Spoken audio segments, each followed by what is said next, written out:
Hello and welcome to the SADF podcast. I'm your host Tapas Kanti Baul, and today we are honored to present a deeply engaging episode titled Decolonizing Peacebuilding in South Asia: Feminist Perspectives from Sri Lanka and Beyond. Joining us is Dr. Chamindra Weerawardhana, a distinguished Sri Lankan scholar, political analyst, educator, and feminist political organizer. With over 18 years of experience in research, activism, and international advocacy, Dr. Chamindra is a leading voice in decolonial feminist international relations. Our work spans conflict transformation, transfeminist politics, intersectional justice, and human rights diplomacy with a strong focus on the global south. She is the author of the influential monograph Decolonizing Peacebuilding, which critiques Western-centric peace-building models and proposes feminist, locally grounded alternatives, drawing from case studies in Sri Lanka and Northern Ireland. We are also joined by my co-host Natasha Fernando, a researcher and advocate for inclusive peace process. She is an associate with South Asia Democratic Forum as well. Together, we will explore how feminist and transfeminist politics can reshape peace building in South Asia and what a truly decolonized peace process might look like in our region. Let's begin. Dr. Chamindra, thank you for being with us. So, I will start with the first question that could you briefly explain what you mean by decolonizing peace building in the South Asian context? Thank you, Natasha and Tapas. It's a great pleasure to be here. So, by decolonizing peace building in the South Asian context, I mean a couple of things. One thing is revisiting how our understanding and our knowledge about peace building, looking at that knowledge base and asking critical questions about where that knowledge comes from, right? So many of us have entered the field of conflict resolution, conflict transformation, or peace building through certain channels, right? Some of us through education, through Western institutions or institutions in our own countries, where the knowledge base on these topics come from a certain source, mostly Western sources. So some parts of the world, like the Nordic countries, are very well known for peace building. Even today, if you say, if a young person in Delhi or Colombo or Chennai were to say, I want to do a master's degree in peace building, there'd be a more senior person who would say, oh, Uppsala University in Sweden is a great place for that. Or Lund University is a great place for that, which is not untrue, right? However, why is it so, right? Why is it that knowledge on peace building, knowledge on conflict transformation always has to trickle down to us from the global north, from Europe or from the Euro North American region or from some kind of a white settler colony like Australia?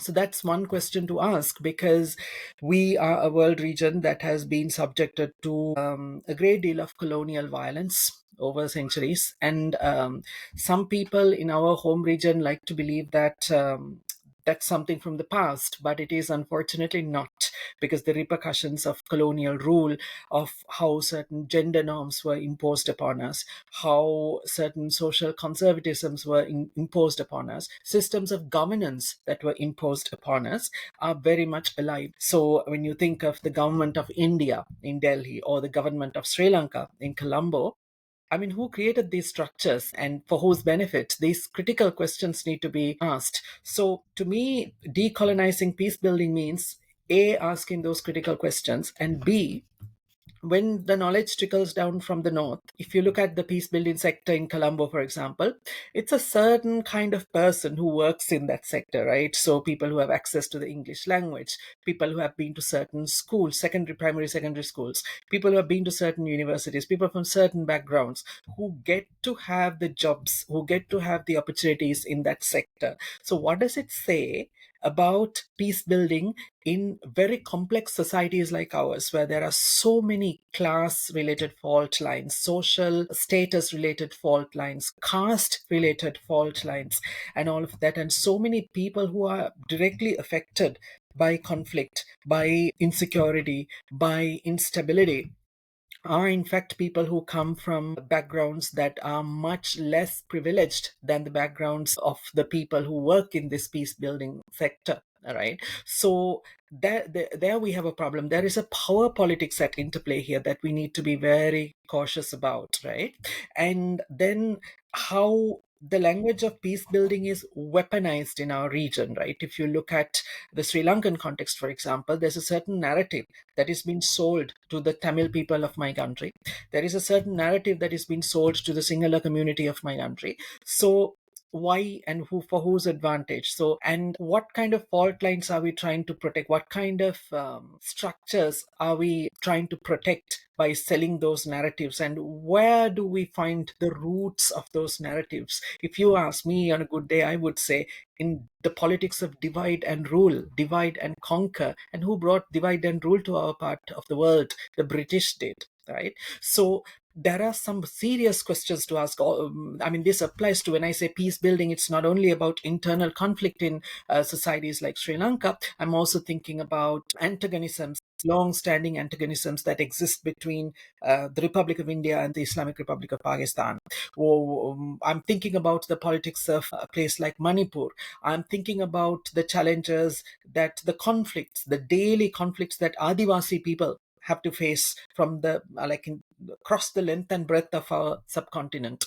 So those are the things that I think of when I think of decolonizing peace building. It's as in decolonizing, as in restructuring the power politics of peace building, right? And revisiting this, asking critical questions about who gets to engage in peace building, who gets to have decision making power in these processes, and who gets excluded from these processes. So the answer to your question is A, looking at the power structures, B, asking critical questions, and C, exploring ways in which we can do things in a more equitable way. How about we look at our own knowledge systems? How about we look at our own histories and try to learn the right lessons for a better world, better society, or a better subcontinent, better cooperation across our region, through by looking at our own history and learning our own lessons, and not only looking at knowledge that comes from that trickles down to us from the global north. Those are the things that are in my mind, that reverberate in my mind when I think of decolonizing peace building in our home region. Okay, that was an excellent introduction and a start to the question, the overarching question that was posed by Mr. Tapas Baul. I might have one question, which is about post-colonial South Asia. What, according to you, can be considered like the main feminist movements? That is, if we speak about distinct and notable instances of women mobilizing themselves to speak up for a given social cause. It could be peace building, women's rights, democracy, human rights, or freedoms, where women mobilize themselves in South Asia. Mm-hmm. So quite a few examples there, Natasha. One is like if you look at Sri Lanka, for example. Sri Lanka is one of the first places outside Western Europe where women were given universal suffrage, right, the right to vote. So in 1931. So when these campaigns for suffrage in Colombo were going on, there was this guy Ponnambalam Ramanathan, who was a Sri Lankan Tamil Vellalar aristocrat. So he was like someone who very much favored by the British, very much part and parcel of the establishment. So he had a knighthood. He was called Sir Ponnambalam Ramanathan. He came out and said in public that he was very opposed to women getting the right to vote. And he said giving women the right to vote would be like flashing pearls at cows. I mean, you would have to have a wide stretch of imagination to come up with something like that, right? Flashing pearls at cows, because cows wouldn't understand the value of pearls, right? So giving the right to vote to women would be like that women wouldn't understand. In a way, when you look at that statement, it was a very helpful statement to the Sri Lankan suffragette movement, because until then it was only a smaller group of women who were very concerned about women getting the right to vote, who were active in it. But then when Sir Ramanathan came out and said this, a lot of women started to mobilize, and they were very concerned, saying that this guy is calling us cows, right? So we got to take action. And a lot of women, some of them may not have had an in-depth understanding on the question of suffrage, but they came out and they fought, and they campaigned. And sometimes in Sri Lankan history, when you think of the 1930s and 1940s, we tend to blindly assume that we just got our independence and our women's suffrage a bit on a plate. We didn't have the Subhash Chandra Bose, we didn't have the Preeti Latas who fought and gave their blood for our independence, but that is not true. It was also the result of a big struggle.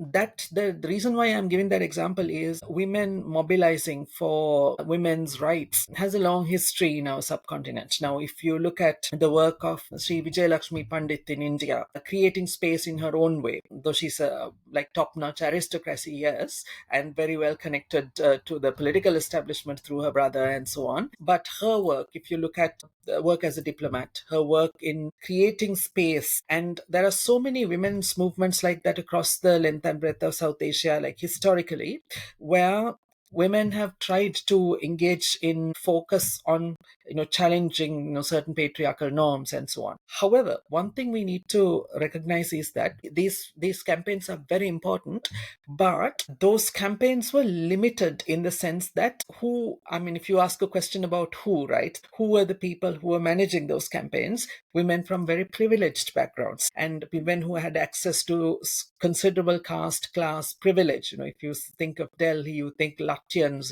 those leafy suburbs of South Delhi kind of area. So that is where we need to also think of struggles by Adivasi women. When I think of women's struggles, I think of Pulandevi Amma, I think of Velu Nachiyar Amma, who was a queen in the 1700s who fought very bravely against the British. I think of the Rani of Jhansi, because the decolonial struggle against oppressive violence it's a different ball game. You know what I mean? It's there have always been women in our subcontinent who saw the oppressor to be the oppressor and who went against the oppressor very bravely, and who were very much involved in a deeply anti-colonial struggle. And that is where I would glean the inspiration when it comes to feminist struggle, because in our subcontinent, there is a need for us to redefine the word feminist. Because if you look at feminist knowledge, right?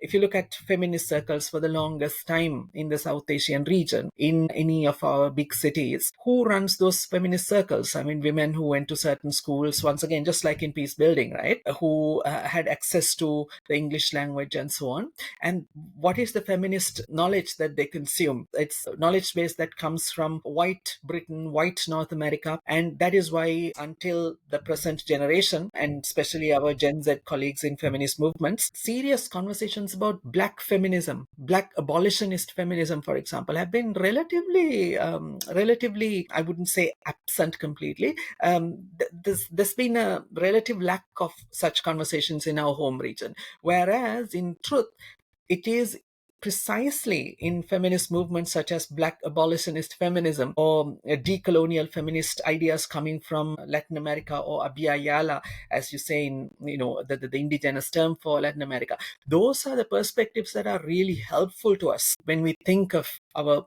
feminist movements at home.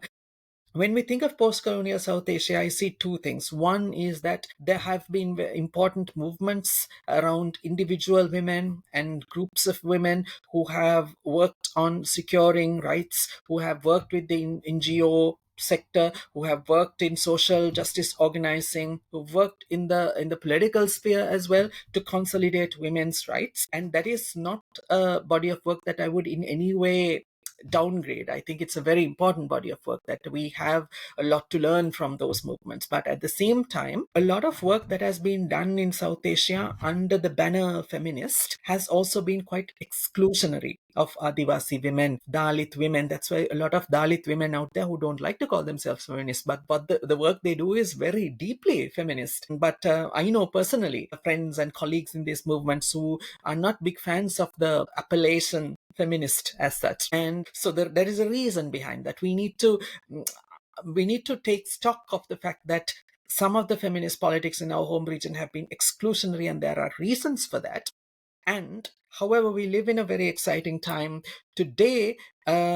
there are quite a few feminist movements in across the length and breadth of our South Asian region, from Pakistan to Bangladesh, from Nepal to Sri Lanka, from east to west, north to south. Feminist movements where we are increasingly conscious of decolonial thought, where we are increasingly conscious of taking stock of the work done by Adivasi women, by Dalit women, by women from other oppressed, socio-economically oppressed backgrounds, and so on, and expanding or redefining what it means to be feminist in the South Asian region. So that work is happening, which I think is very inspiring. I will just share my thoughts while hearing your conversation. That first of all, in Sri Lanka, had the first female prime minister of the world. The Nandanaike mom and daughter powerhouse, they were there. And then in Pakistan, we had Benazir Bhutto. In Bangladesh, we had both Sheikh Hasina and Khaleda Zia.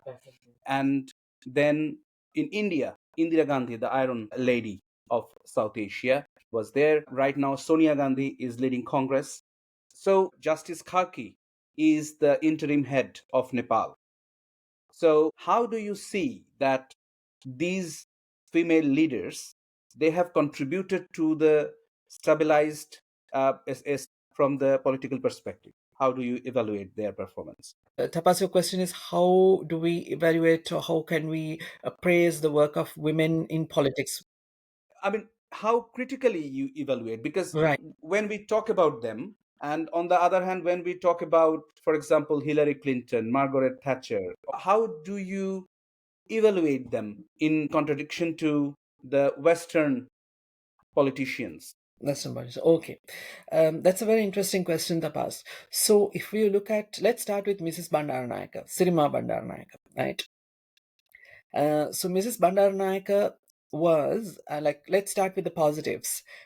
She was not a very well educated or erudite woman. She didn't have high qualifications from respected seats of learning or anything. She was very, very much a woman who learned on the job, but she made sure that she surrounded herself with the right kind of expertise, the right kind of advisors. And on the foreign affairs front, she managed Sri Lanka's foreign affairs in a very diligent way during a very challenging time to Sri Lanka and to the South Asian region, right in the middle of the Cold War, building alliances, building strengthening Sri Lanka's position in the non-aligned movement. So there is a legacy there, right? Even if you go to countries in former Yugoslavia, I remember when I was an undergraduate student in France in the mid 2000s, when you would go on holiday to Croatia and stuff, when you'd meet like old grandmothers and say you're from Sri Lanka, they would ask, oh, is that lady who used to wear the sari, who had the hair tied in a bun, is she still alive? Mrs. Bandaranaike, right?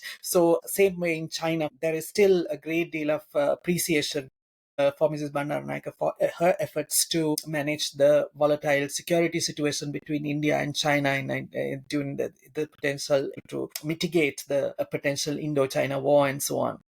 So there is a legacy there that our region can learn from. That is true. However, the answer to your question is that's a little addendum in my answer. I wanted to start with the addendum because it's important, especially in the times we live in. That kind of legacy is important. However, if you look at Mrs. Bandaranaike, what brings Mrs. Bandaranaike to politics?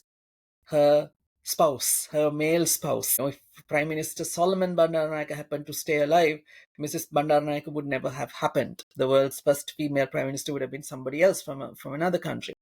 Same for Mrs. Bhutto, same for Mrs. Gandhi, same for Madam Sheikh Hasina. All these women, they are in politics because of their family background. The family background plays a big role, who they are and what kind of male relatives in politics they have. All of that have been decisive factors. Now, their presence, however, I'm not saying in any way that their presence has not been beneficial. Their presence has been important. But at the same time, there is a decolonial critique we need to come up with, in the sense that although Sri Lanka produced the first woman prime minister in the whole world, until the last general election, we only had 6% of women in our legislature. Now we have about 10% of women in our legislature, and women form 52% of our population. And even today, for a young woman with high potential, who's a good public speaker, who has a strong sense of social justice, economic justice, who wants to play a role in public life, it's extremely hard to enter public life in any capacity, even in local government. It's very challenging unless you're connected to X or Y man, unless you come from X or Y background, and so on. So there are some serious systemic factors. Same goes in our neighboring areas like Kerala, Niyamasabha in Thiruvananthapuram. It's the same situation. Very low representation of women. Same goes for Tamil Nadu. Same goes for all, I would say many, if not all parts of our subcontinent. So what does it say? So what it says is that sometimes these elitist women, when they are in politics, they are women, yes, but they also represent a certain patriarchal capitalist elite, right? Mrs. Bandaranaike, for instance, of course, she was an advocate of a socialist economic policy and everything. And her final stint in government, 70 to 77, the United Front, it was a coalition with some of the best socialist leaders Sri Lanka has ever produced, the Lanka Samasamaja Party. And the economic policy was a stellar economic policy. However, Mrs. Bandaranaike, by being a Bandaranaike, she represents a very extractivist, capitalist, colonialist, pro-white supremacist segment of Sri Lankan society. The Bandaranaike people were people who benefited from British rule in Sri Lanka by being the middleman between the British and our people, suppressing our people. You have that trend if you look at the family histories of all these women, where they come from matters. And my thesis is that the way Mrs. Bandaranaike would put her foot down with regards to the IMF or with regards to the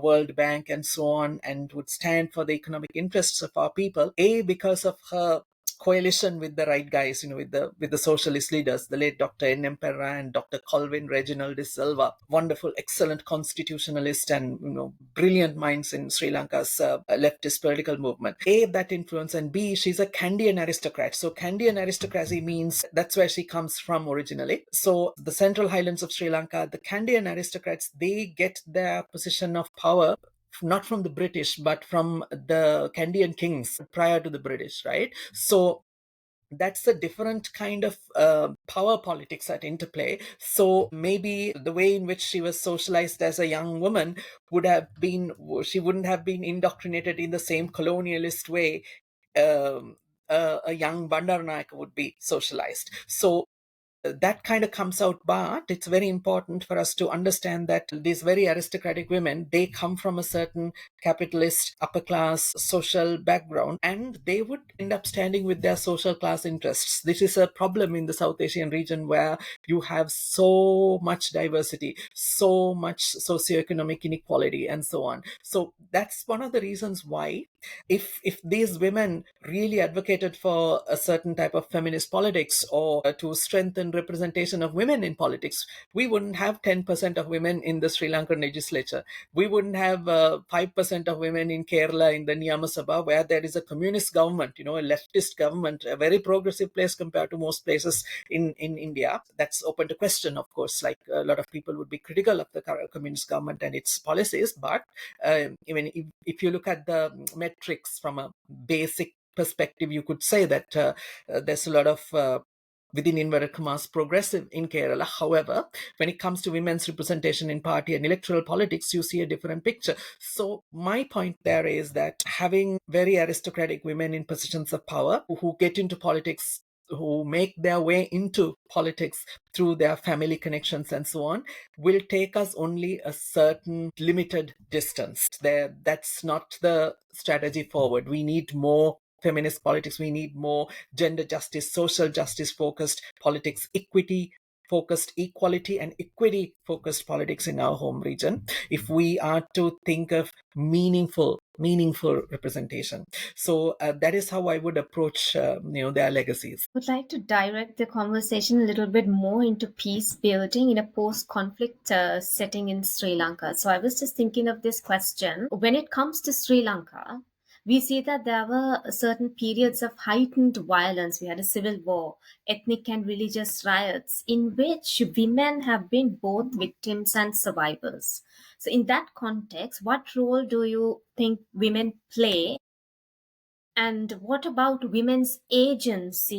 Is it limited in peace building in Sri Lanka, or is it the other way around? Like, what could be the possible reasons for limitations for women's agents? Women's agency, potential limitations could be, Natasha, found in the patriarchal systems in our societies, right? So, which relegate women to a certain role, and certain prejudices, sexist prejudices that are so rampant in our societies.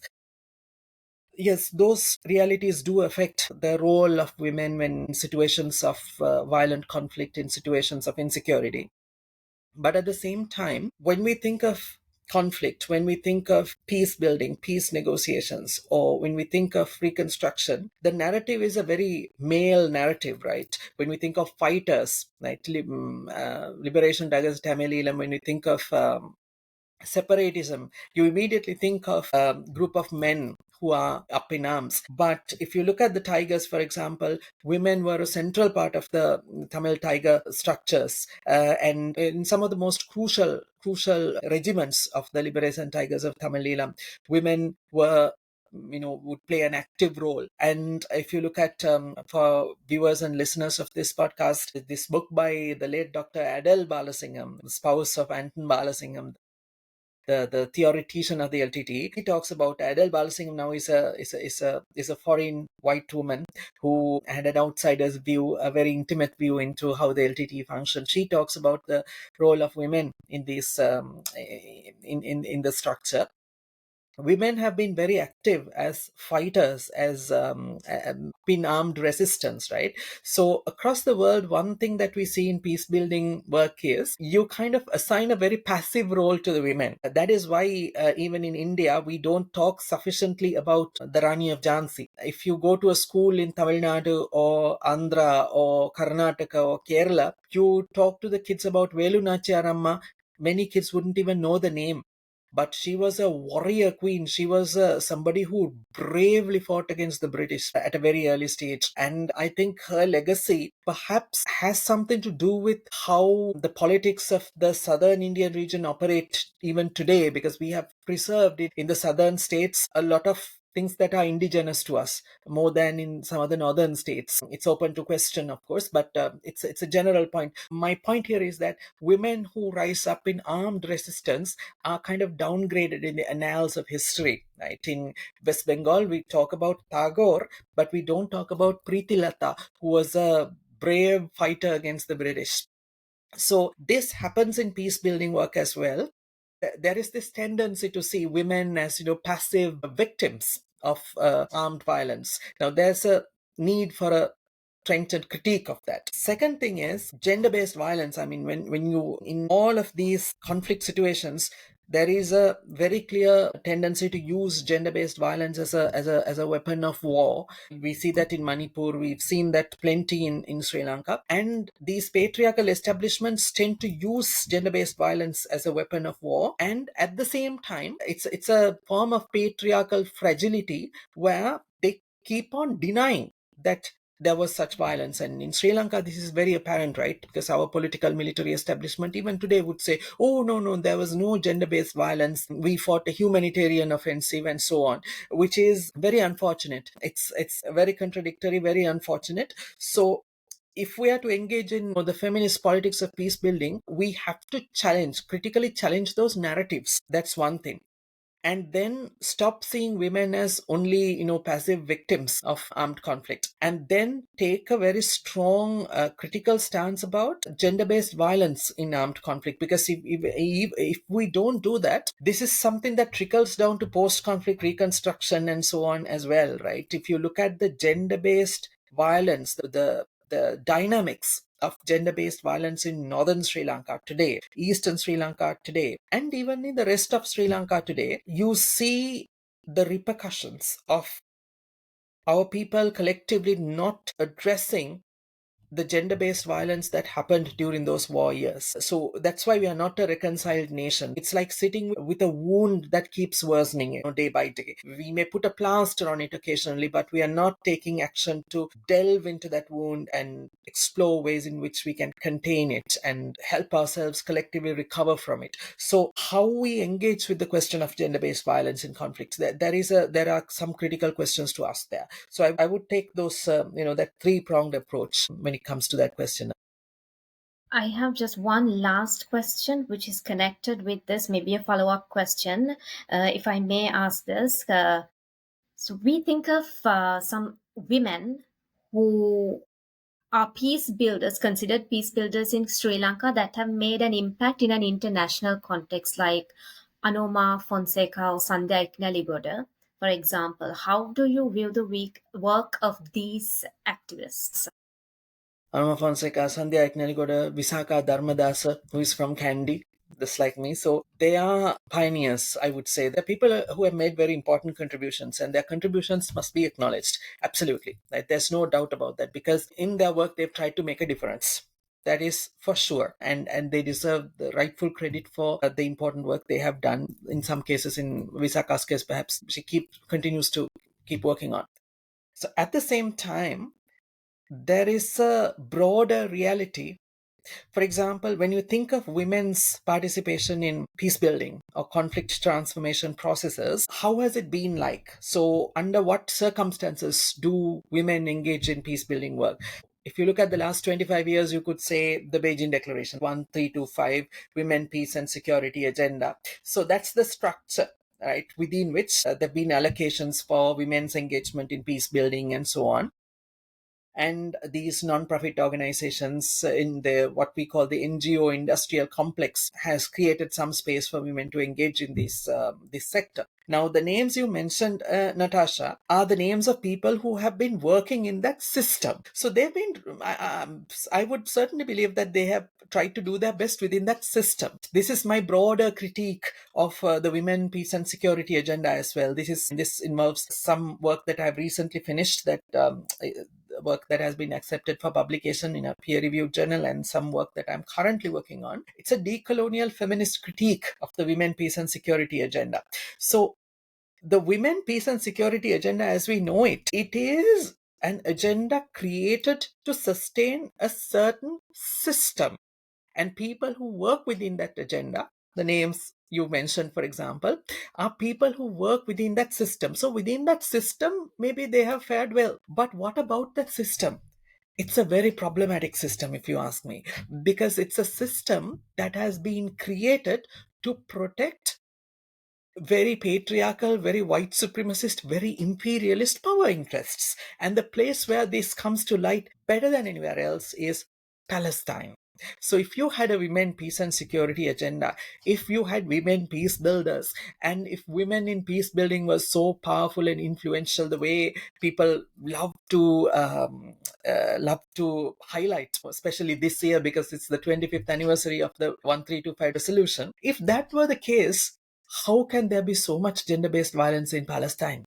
And how can the world turn such a blind eye? How can there be so much gender-based violence in Yemen and nobody cares? How can there be so much gender-based violence in the Congo and nobody cares? How can the situation in the Sudan be so bad for Sudanese women? And Sudanese women are the descendants of Kandage queens, like they are warriors. Sudanese women are not people you want to mess with. But look at the way in which Sudanese women have been treated, and the silence of this peace building lobby, the relative silence and disregard. So this system, it's not about the individual names. Individuals, they may try to do their best, right? But the problem, if you look at from a decolonial feminist perspective, it's a problem with the system in which these women are made to operate. So then comes the funding priorities, then comes allegiances, then comes the knowledge systems that trickle down from certain Western countries, and then comes the soft power strategy of these Western countries. For example, the Norwegians in Sri Lanka, right? They didn't come to Sri Lanka because they love us.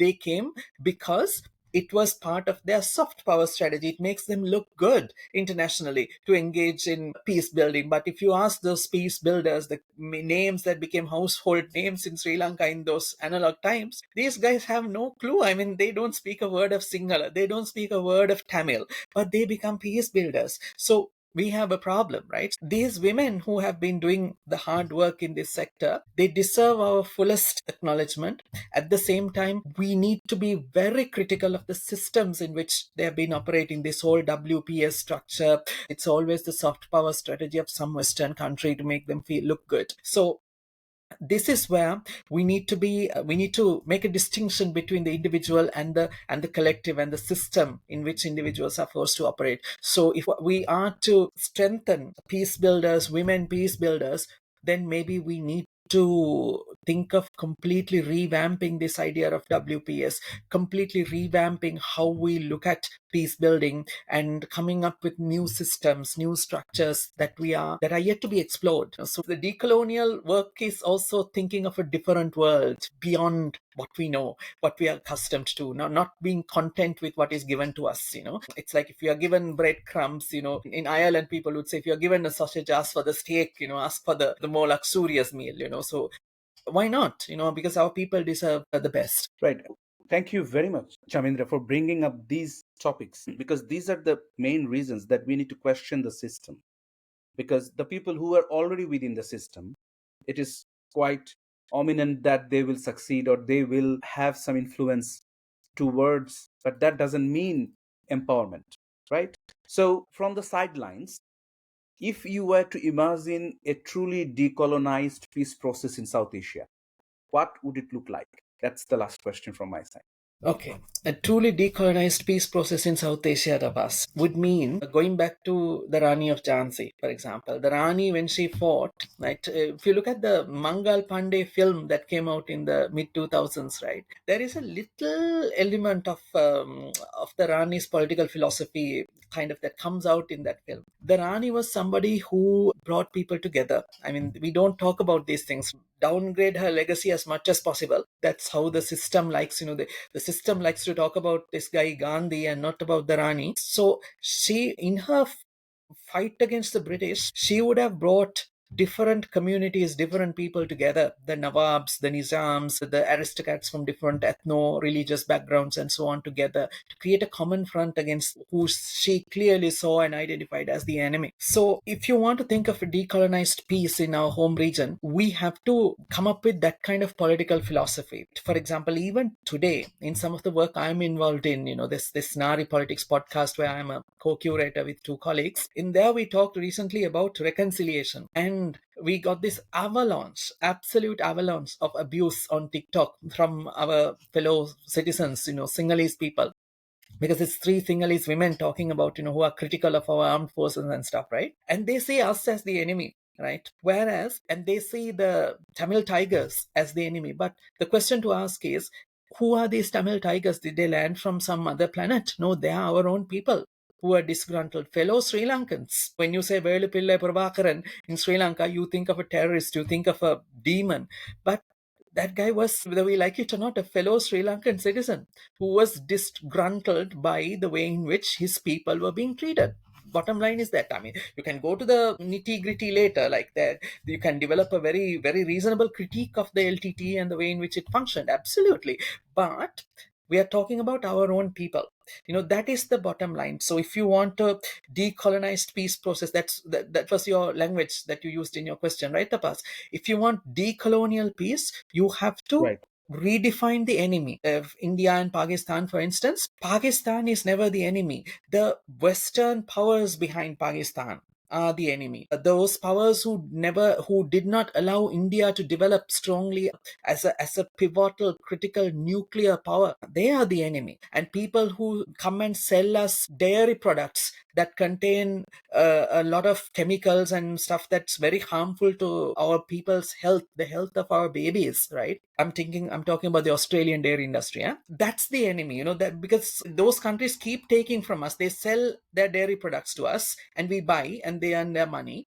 They take the best of our young people to their country, to their higher education industry. They buy from us, and they take the best human resources we have. And what do we get in return? With our diplomatic passport, if I were the foreign minister of Sri Lanka, I can't land in Canberra without a visa, after giving them so much, right? I mean, what That's nonsense the is that? story of all the South Asian countries. Exactly. So, and And our, yeah, mhm. go ahead, Tapas. Now, I would just say that the whole term enemy needs to be redefined. What you said, I agree with that 100%. completely. If you ask me, then I would have probably deleted that word from the dictionary, because nowadays this this term is creating so much problem. But 100 years before, the situation we were in, that situation has completely changed now. We need not to address the same enemy, same sort of topics again and again. But the problem is, as you said, like, who is the enemy? But the problem is that we are easily becoming a weapon or a tool of certain other group Exactly. for commercial purposes, not even for anything else, because of this new colonial, uh, you know, idea of how you can extract more wealth, more money from the South Asian, African countries. That is the situation. That is the situation. You Exactly. don't need to send an army to another country now. What you need is just to control their political actors. And the problem is that we are all adults, but in spite of that, we allow us to be used. That is again, I mean, as a lawyer, and you are a lawyer as well, that becomes a crime within itself. When you, being a knowledgeable person, being an adult, and you know what is wrong and what is right, and in spite of that, you allow yourself to be used. So let us wrap up today. I'm really sorry that I'm abruptly wrapping up, but we will definitely continue this discussion in another episode, as I have promised. Not only another, and more, much more, because this is the topic that we should discuss over and over again, because otherwise mainstream people, mainstream actors will never know that what kind of wrong is there in the system. So we need to ask questions, we need to raise these points over and over again. So once again, thanks a lot, Chamindra, for being with us. Great pleasure. And also thanks, Natasha, for asking the important questions and doing the necessary research. And we will meet again. Thanks a lot to our audience for watching this, and keep asking us questions and keep sharing your thoughts on this topic, because that is what is much more important. Thank you, everyone. Thanks a lot.